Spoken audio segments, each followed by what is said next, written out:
ETV YouTube channels లో మీ వ్యాపార ప్రకటనల కోసం ఈ నంబర్కి కాల్ చేయండి.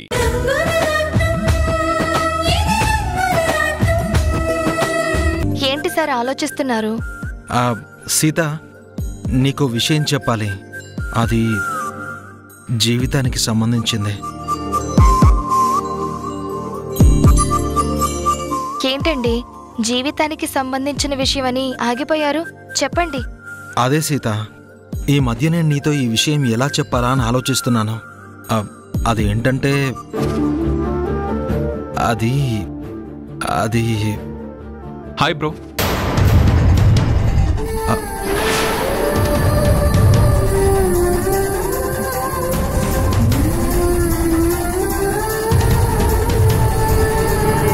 ఏదో చెప్పాలన్నారు, చెప్పండి. అదే పాపతో హోంవర్క్ చేయించావు కదా, తను భోంచేసిందా? చేసిందండి. ఈ హోంవర్క్ అయిపోతే తనని పడుకోబెడతాను. బ్రో, హాస్పిటల్ విషయం మీతో మాట్లాడాలి. ఇప్పుడు మీకు టైం కుదురుతుందా? అలాగే బ్రో, ఆ హాస్పిటల్ తొందరగా ప్రారంభించాలని నాకు ఉంది. దాని వర్క్ మొత్తం మనం ఎంత ఫాస్ట్గా చేస్తే అంత మంచిది. ఇక్కడెందుకు, నా రూమ్లో మాట్లాడుకుందాం పదా. సరే బ్రో, పదండి.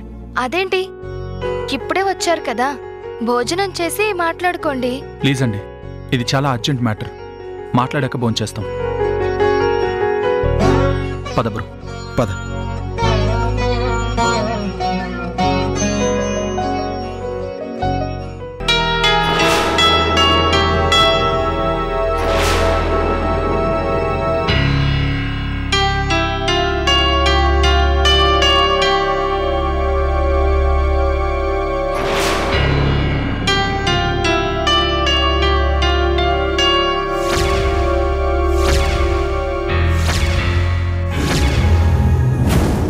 ఏంటి నారాయణ, బెదిరింపులు చేస్తున్నా? ఇదేమి బెదిరింపులు కాదండి, జరగబోయేది చెప్పాను. ఏం జరుగుతుందో చెప్పడానికి నువ్వేం భవిష్యత్తు బ్రహ్మవి కాదు. ఆఫ్టర్ ఆల్ ఒక రౌడీవి. అది మర్చిపోతే ఎలాగా? నేనేది మర్చిపోలేదండి, చెప్పాను కదా, మీరు చెప్పిన ప్రతి మాట నాకు గుర్తుందని. ఇప్పుడు కోర్టులో నాకు శిక్ష పడేలా ఉంది. అలా పడకూడదు. నాకు బెయిల్ తెప్పించి మీరే నన్ను బయటికి తీసుకురావాలి. ఈ కేసులో సూర్యాన్ని ఇరికిస్తే నన్ను బయటికి తీసుకొచ్చి కావలసినంత డబ్బు ఇస్తానని మీరే నాకు చెప్పారు. అది మీరు మర్చిపోయారేమో కానీ నాకు మాత్రం బాగా గుర్తుంది. ఇప్పుడు మీరు ఆ పని చేయకపోతే మీకు కొత్త సమస్య వస్తుంది. నారాయణ, నేను నిన్ను నమ్ముతానని నువ్వెలా అనుకున్నావు? ఆ అన్నం పెట్టిన చెయ్యినే నరికిన నువ్వు నాకెదురు తిరగకుండా ఉంటావని నేనెలా అనుకుంటాను? నేను నీకన్నా తెలివైన దాన్ని.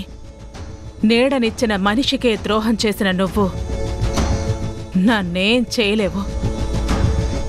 ఎందుకంటే నువ్వొక రౌడీవి. నీ మీద రౌడీ షీట్ ఉంది.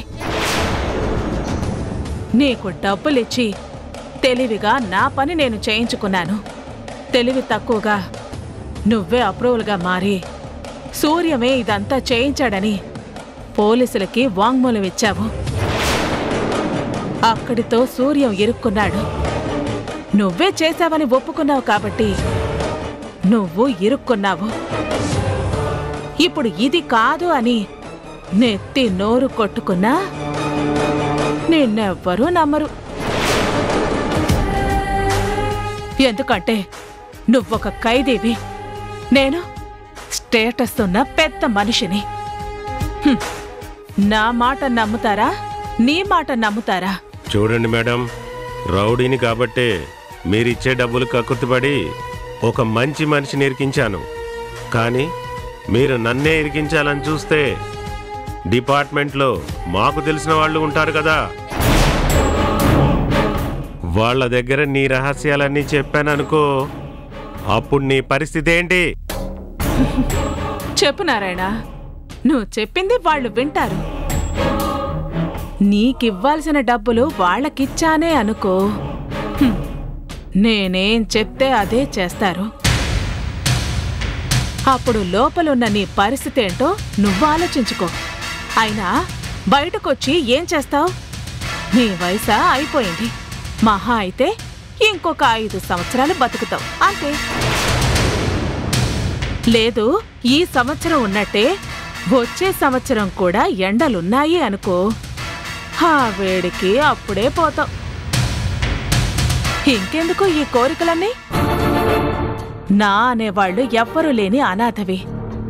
నీకు కావాల్సింది నీడ, 3 పూటల భోజనం, రోగం వస్తే మందులు. అవన్నీ జైల్లో ఫ్రీగానే దొరుకుతాయి కదా. హాయిగా రెస్ట్ తీసుకుంటూ శేష జీవితాన్ని జైల్లో గడుపు. కాదు కూడదు అని నన్ను బెదిరించావే అనుకో, నీకు ఆయుష్ లేకుండా పోతుంది. ఇంకెప్పుడు నాకు ఫోన్ చేయకు. ఎంత తప్పు చేశాను? నీ మాటలు నమ్మి ఒక మంచి మనిషికి నేను ద్రోహం చేశాను. నాకన్నం పెట్టి నీడనిచ్చిన వ్యక్తిని దోషిగా మార్చి జైల్లో పెట్టించాను. ఈ పాపం ఊరికినే పోదు, నన్ను కూడా వదలదు.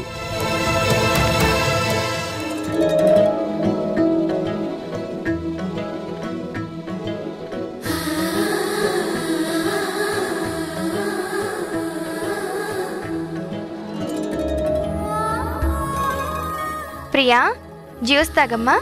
ఇప్పుడు నాకేమొద్దమ్మా, నాకు చాలా పనింది. అబ్బో, చాలా పెద్ద పని పెట్టుకున్నావే, ఎందుకమ్మా? రేపు డాడీ పుట్టినరోజమ్మా. ఈరోజు రాత్రి 12 o'clock నాన్న గిఫ్ట్ ఇచ్చి సర్ప్రైజ్ చేయాలి. అందుకే ఇదంతా డాడీకి తెలియకుండా నేనే ప్యాక్ చేస్తున్నాను. రేపు డాడీ పుట్టినరోజా? సరే అయితే పెద్ద పార్టీ చేద్దాం. లేదమ్మా, డాడీ ఒప్పుకోరు. అదేంటమ్మా, నువ్వు పార్టీ చేస్తానంటే డాడీ ఎందుకు ఒప్పుకోరు? నువ్వంటే డాడీకి ఎంత ఇష్టమో నాకు తెలుసు కదా, నేను మాట్లాడతాను. ఎవరు మాట్లాడినా డాడీ హ్యాపీ బర్త్డే చేసుకోరమ్మా. ఎందుకంటే మా అమ్మ డాడీ బర్త్డేని చాలా గ్రాండ్గా చేసేదంట.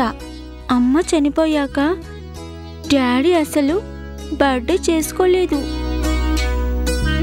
ఆ రోజంతా డాడీ డల్గానే ఉంటారు, ఏమీ తినరు. డాడీని అలా చూస్తే నాకు ఏడుపు వస్తుంది. అందుకే ఈ గిఫ్ట్ ఇచ్చి డాడీకి హ్యాపీ బర్త్డే చేద్దాం. పార్టీ అంటే డాడీ ఒప్పుకోరు. చూడమ్మా, మమ్మీ దూరమైన బాధలో డాడీ పుట్టినరోజు చేసుకోవడం లేదు. అందులో డాడీని తప్పుబట్టడానికి ఏం లేదు. కానీ డాడీ పుట్టినరోజు చెయ్యాలని నువ్వు ఎంతగానో అనుకుంటున్నావు కదా, మరి నీ ఆనందాన్ని డాడీ ఎందుకు కాదంటారు చెప్పు? సార్తో నేను మాట్లాడతాను. ఆయన పుట్టినరోజు చేసుకుంటే నువ్వు హ్యాపీగా ఉంటావని నేను తనకి చెప్తాను. తప్పకుండా రేపు డాడీ బర్త్డే చాలా గ్రాండ్గా చేద్దాం. నేను నీకు మాటిస్తున్నాను, సరేనా? థ్యాంక్స్ అమ్మా.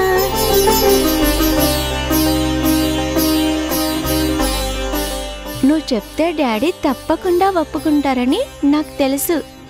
డాడీకి బర్త్డే సెలబ్రేషన్ చేయాలని నాకెప్పటి నుంచో ఉంది.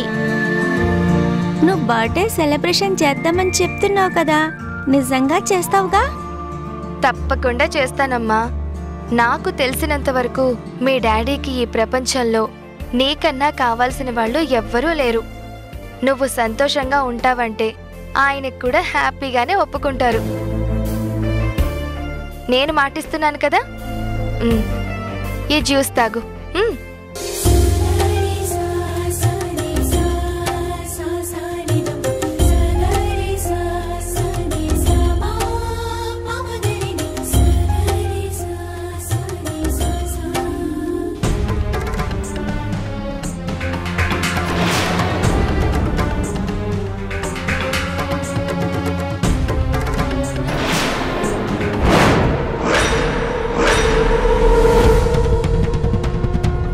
అమ్మా వర్ష, ఈ తాతయ్య నీకోసం ఎదురు చూస్తున్నాడమ్మా. నువ్వు తప్పకుండా నా దగ్గరికి రా. నీ లాకెట్ నా దగ్గరే ఉంది.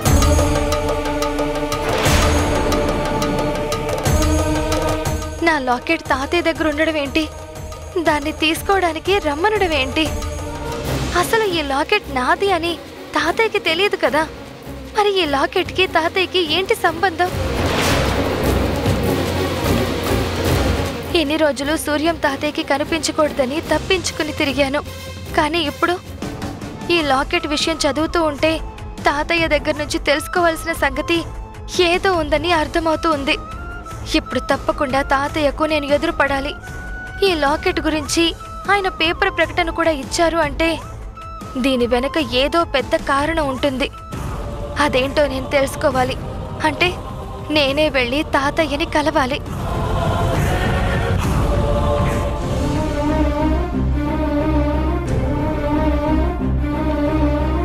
ఏంటి బాలాజీ, ఇంకా నా మీద నమ్మకం ఉందా? నాతో మాట్లాడాలని వచ్చావు?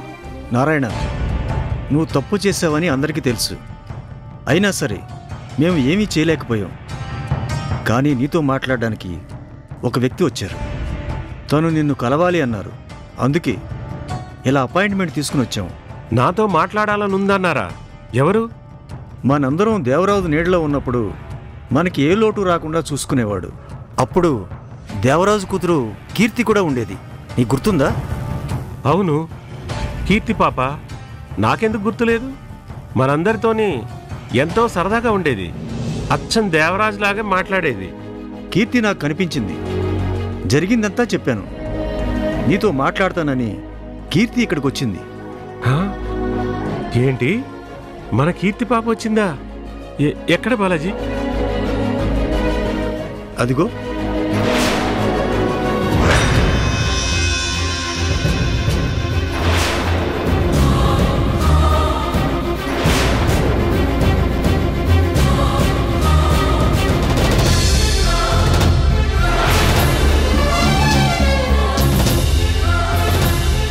అమ్మా కీర్తి, ఎలా ఉన్నావమ్మా?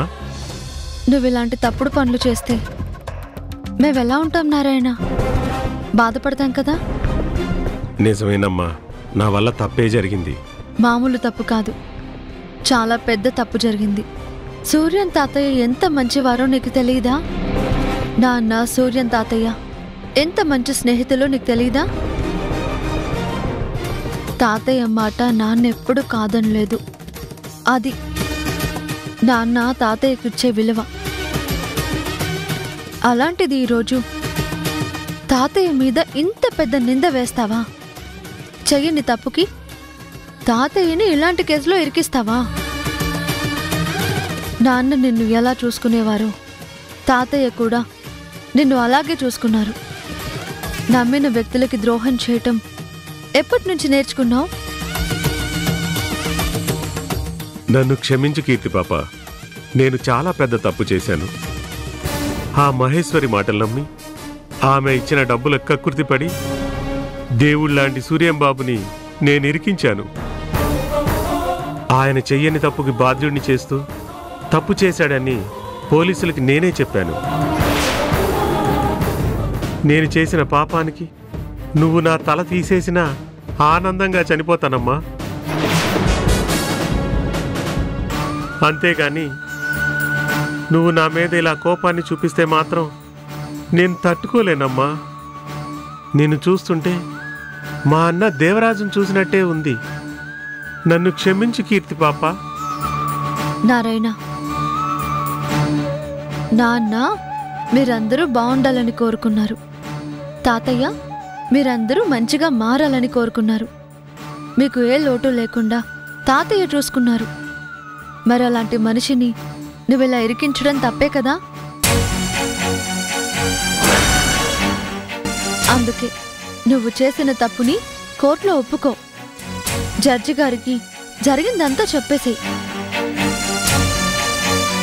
అప్పుడు తాతయ్య నిర్దోషిగా బయటకొస్తారు. అదే నువ్వు తాతయ్యకి చేసే సహాయం. అదే నువ్వు నాన్నకిచ్చే గౌరవం. లేదమ్మా, నేను ఎంత తప్పు చేశానో నాకు అర్థమైంది. ఆ మహేశ్వరి మాటలు నమ్మి ఎంత పొరపాటు చేశానో నాకు బాగా తెలిసొచ్చింది.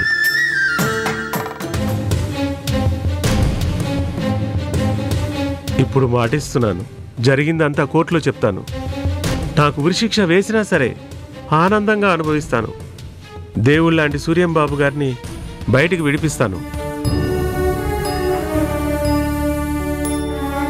నా మాట నమ్మమ్మా.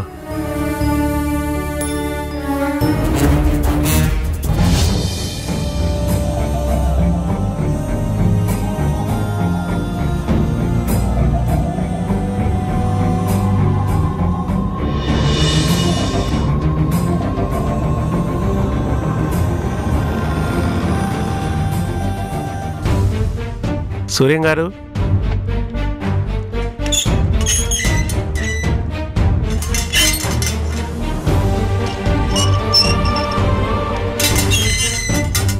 మిమ్మల్ని కలవడానికి ఒక అమ్మాయి వచ్చింది.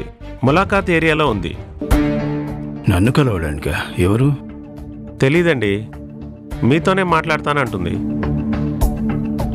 పదండి.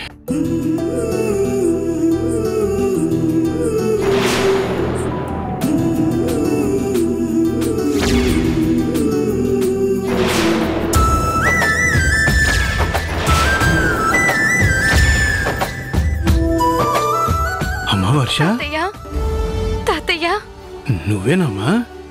ఒకసారి నాకు కనిపించినట్టు కనిపించి మాయమైపోయావు. అప్పటి నుంచి నేను చాలా చోట్ల నిన్ను వెతికాను తల్లి. మీ అక్క రాని నీ మీద బెంగ పెట్టుకుందమ్మా. నువ్వు కనిపించలేదని తల్లడిల్లిపోతుంది.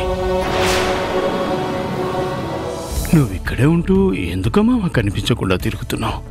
మీకు తెలియందేముంది తాతయ్య, నా జీవితంలో నేను అన్నీ కోల్పోయాను. ప్రేమించిన వంశీ సమంతని పెళ్లి చేసుకున్నాడు. ఇంక మళ్ళీ వంశీకి నేను దగ్గర కాలేను. నేను బయట ఉంటే వంశీ సమంతని నేనే విడదీస్తున్నానని శంకర్ ప్రసాద్ గారు అపార్థం చేసుకుంటున్నారు. అక్క దగ్గరకొచ్చి నానా మాటలు అంటున్నారు. నా వల్ల నన్ను ఎంతో ప్రాణంగా ప్రేమించిన అక్క మాటలు పడ్డం నాకు నచ్చలేదు. అందుకే నేను దూరమైతే వంశీ సమంతలు దగ్గరవుతారు. అక్క ఎవరి దగ్గర మాటలు పడాల్సిన అవసరం ఉండదు. నా ఒక్కదాని వల్ల ఇంతమంది సమస్యలు పరిష్కారం అవుతాయంటే నేను బాధపడుతూ దూరంగా ఉండడం మంచిదని ఇలా అజ్ఞాతంలో బతుకుతున్నాను. లేదమ్మా, సమంత వంశీని ప్రేమించి పెళ్లి చేసుకోలేదు. తనను నీకు దూరం చేయాలన్న స్వార్థంతో పెళ్లి చేసుకుంది. అది ప్రేమ కాదమ్మా, నిలువెత్తు స్వార్థం. అది వంశీకి అర్థమైంది కాబట్టి సమంతకి దగ్గర కాలేకపోతున్నాడు. నీకు దగ్గర అవ్వాలని, మళ్ళీ నీ ప్రేమను పొందాలని వంశీ తప్పిస్తున్నాడమ్మా. ఈ విషయంలో నేను వంశీకి సపోర్ట్ చేస్తానమ్మా. నేను బయటున్నంతకాలం నువ్వు నాకు కనిపించలేదు. నువ్వు కనిపించుంటే మీ ఇద్దరి పెళ్లి జరిపించేవాణ్ణి. ఈ విషయంలో శంకర్ ప్రసాద్ నేను ఎదిరించేవాణ్ణమ్మా. కానీ నువ్వు కనిపించేసరికి నేను ఇలా జైల్లో ఉన్నానమ్మా. కానీ నేను నీకు మాటిస్తున్నానమ్మా, నువ్వు ఇలా అజ్ఞాతంలో బ్రతకవలసిన అవసరం లేదు. మీ ప్రేమలో నిజాయితీ ఉంది. మీరిద్దరు ఒకటవడమే నిజమైన ప్రేమకు అర్థమవుతుంది. మిమ్మల్ని కలిపే బాధ్యత నాకుంది.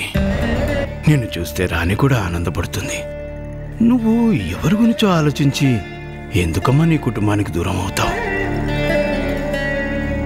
నీ జీవితంతో ఆడుకోవాలని చూసిన సమంతకి వంశీతో జీవించే హక్కు లేదు. మీరిద్దరే కలవాలి. మిమ్మల్ని ఇద్దరినీ కలిపే బాధ్యత నాది. లేదు తాతయ్య, ప్రేమ అనేది ఎప్పుడు ఎవరి మీద పుడుతుందో తెలియదు. ప్రేమించుకున్న అందరూ పెళ్లి చేసుకోవాలని కూడా లేదు. కానీ ఒక్కసారి మెడలో 3 ముళ్ళు పడ్డాక ఆ వ్యక్తితోనే జీవించాలి, తనతోనే బ్రతకాలి, తన మీదే ప్రేమను పంచుకోవాలి. సమంత తప్పే చేసిందో ఒప్పే చేసిందో, వంశీకి సమంతకి పెళ్లి మాత్రం జరిగిపోయింది. ఇంక ఈ జీవితంలో వాళ్ళిద్దరూ కలిసి ఉండాలి. సమంతని కాదని వంశీ జీవితంలోకి నేను వెళ్ళలేను. ఈ నిర్ణయం నేను ఎప్పుడో తీసుకున్నాను కాబట్టి ఇలా అందరికీ దూరంగా బతుకుతున్నాను. అధికారంతో స్వార్థంతో చేసిన పెళ్లిని పెళ్ళంటారా? ఒక మనిషి మీద నిందలు మోపి ఆ మనిషి మనసును చంపేసి ఒక కుటుంబాన్ని చిన్నాభిన్నం చేసి చేసిన పెళ్లిని పెళ్ళని ఎవరంటారు? ఆ పెళ్లికి అర్థమే లేదమ్మా. దయచేసి నా మాట విను. తాతయ్య, ఈ విషయంలో నేను నిర్ణయం తీసేసుకున్నాను. ఇంక దీని గురించి మీరేం మాట్లాడకండి. ఇప్పుడు నేను మిమ్మల్ని కలవడానికి వచ్చింది ఒక విషయం తెలుసుకోవడానికి. నా నుంచి విషయం తెలుసుకోవాలని వచ్చావా? ఏంటమ్మా అది?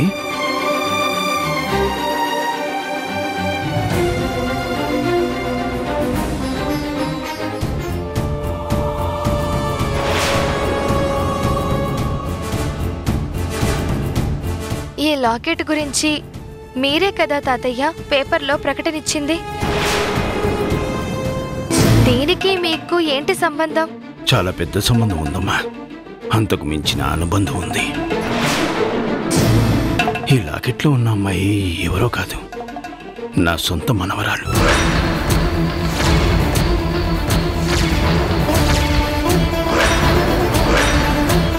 నేను నా మనవరాల కోసం వెతుకుతున్నానని నీతో చెప్పాను కదమ్మా. ఆ వర్షనే ఈ లాకెట్లో ఉన్న అమ్మాయి.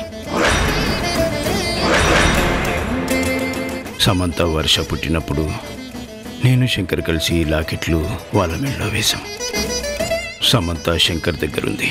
నా దగ్గర ఉండవలసిన వర్ష నాకు దూరం అయిపోయిందమ్మా. తనను వెతకడానికి నా దగ్గర ఉన్న ఒకే ఒక్క ఆధారం ఈ లాకెటేనమ్మా. ఈ లాకెట్ నాకు ఒక షాప్ దగ్గర దొరికింది. అప్పుడే నా మనవరాలు వర్ష ఇక్కడే ఎక్కడో ఉందని నాకు అర్థమైంది. అంటే శంకర్ ప్రసాద్ గారి మనవరాలు వర్షని నేనేనా? సమంత నా సొంత అక్క, ఈ సూర్యం తాతయ్య నా సొంత తాతయ్య, వీళ్ళంతా నా కుటుంబమా?